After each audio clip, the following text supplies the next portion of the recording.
Hello students, today we will be learning the chapter titled Limits, Fits, Tolerance and Gauges from the subject Engineering Metrology. So let's start with the chapter. Now what is the need for limits, fits and tolerance? Means why we have to learn this subject, that is limits, fits and tolerance. Now, in the manufacturing world, it is impossible to manufacture a part to an exact size or geometry. Means we can never manufacture a part with the exact dimension that is given by the design engineer. Now, why is this so? Manufacturing process basically involves three factors or three parameters: man, machine and material. And there is always some variations in all of these three factors, because of which the exact dimension of the part to be manufactured cannot be achieved. So what is the result or the outcome of these variations? We cannot stop manufacturing. Manufacturing has to be done. So what can be done to account for these variations? Since variation from the drawing is inevitable, acceptable degree of variation must be applied. Now we know that there will be variation in the size of the product. So we have to accept that variation, and the degree of variation must be applied in such a way that it should satisfy the actual function of the product. Now, large variation may affect the functionality of the product. That is, product may not serve the purpose for which it is produced. We are allowing some variations. Variation has to be allowed because exact size cannot be achieved. But while giving variations, large variations must be avoided, because if there is much variation in the size of the manufactured product, it will never serve the it will never serve the reason for which it is being manufactured.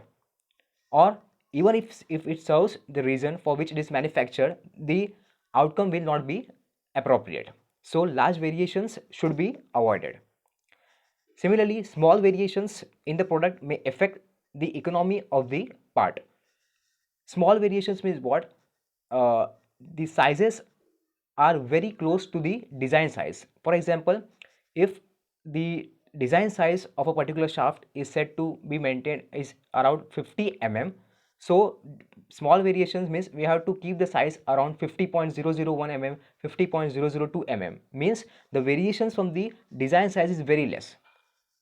When the variations from the design size are very less, or when the parts with smaller tolerances often require special methods of manufacturing and greater inspection, means when the tolerances are very small or when the variations from the design size are very small, we require special purpose manufacturing machines, which indirectly increases the cost, and also greater inspection work has to be done, which leads to rejection of the parts and which indirectly increases the cost of production. So variations has to be done or has to be maintained, but either small variations or large variations should be avoided, because it will indirectly increase the production cost or may lead to the failure of the purpose for which the part was designed. Now some of the terminologies that we have to learn in this chapter. You can see in this image a shaft and a hole. Few terminologies such as minimum diameter of the shaft, maximum diameter of the shaft, minimum diameter of the hole, maximum diameter of the hole is shown in the image. Also, the term called as basic size is given for both the shaft and hole. Next term is tolerance, tolerance for hole, tolerance for shaft. Next term is deviation, that is lower deviation and upper deviation for both hole and shaft. Also, there is zero line or line of zero deviation. Now we will learn this all terminologies one by one. Basic size. Now what is basic size? It is the size which, with reference to which the limits of sizes are fixed. Now what is basically the basic size? It is the size which is given by the design engineer after designing, the design engineer gives some basic size. For example, after designing the product, the product is required to be manufactured with the size of 50 mm. So this size, which is given by the design engineer, is called as the basic size. Actual size, actual measured dimension of the part is called as actual size. Now the size which was given by the design engineer was 50 mm, but during manufacturing it is not possible to achieve the exact size, that is 50 mm. So say we have achieved a size of 50.02 mm or 49.98 mm. So this size which is obtained after the manufacturing of the product is called as the actual size.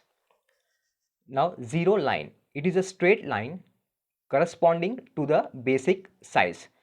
Means for the basic size, or to represent the basic size graphically, we use a line called as zero line. So zero line is nothing but basically a graphical representation of the basic size.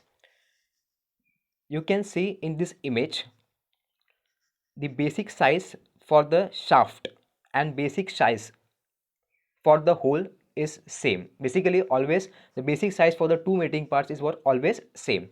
Now the basic size is graphically represented by the zero line or the line of zero deviation. Means on the upper side you can see that a zero line coincides with the line of the basic size. So zero line is nothing but the graphical representation of the basic size. The deviations from the deviations are measured from this line. Means what, whatever there are variations in the manufacturing size, it is always measured from the zero line or from the basic size. For example, as per the design criteria, the design was to be the design shaft was of size 50 mm, but during manufacturing we got a shaft of size 50.02 mm. So basically the deviation is what from the basic size 50 and 50.02. So the difference is what, 0.02 mm. So this is called as the deviation. For measuring the deviation, we always use the basic size, which is represented by the zero line. The positive and negative deviations are shown above and below the zero line respectively. Means what, if the deviation is positive or if the variation is positive, means the actual size is more than the design size, then it is called as positive deviation and it is shown above the zero line. And if the deviation is negative or the variation from the actual from the basic size is towards negative side, then it is called as negative deviation. Limit. Now what is limit? Limit can be defined as two extreme allowable sizes, between which the actual size is contained.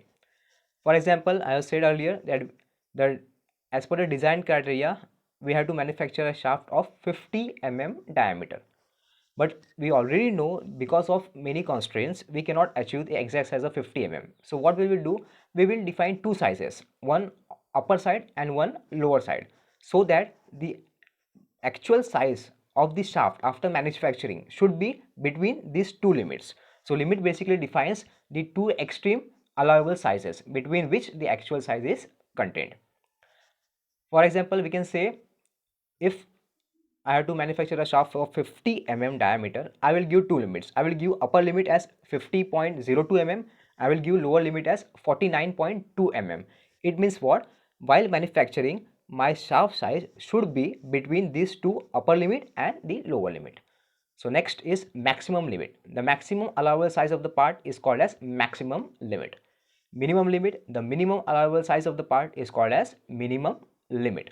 So the maximum size is denoted by the maximum limit and the minimum size or the minimum allowable size is called as minimum limit or lower limit. Maximum limit is also denoted by upper limit and minimum limit is also denoted by the lower limit term. You can see in the example that I have I want to manufacture a shaft of diameter 50 mm as per the design criteria. Now we have defined two limits, that is upper limit and lower limit, plus minus 0.2 mm. So during manufacturing, the shaft's diameter should lie between the maximum limit and minimum limit, which are 50.02 mm, that is the upper limit, and 49.8 mm, which is the lower limit. Shaft, a term used by convention to designate all external features of a part, including which are not cylindrical. Means basically shaft, the term shaft is used to denote all external features. All external features, not necessarily that that feature should be cylindrical. It can be in any shape, such as a square rod. It is also called as a shaft. So all external features are designated by the term called as shaft, whereas all internal features of a part are designated or called as hole. It is not necessary that the hole should be in cylindrical in shape. It can be on any shape. So all the internal features of a part, including those which are not cylindrical, are termed as a hole.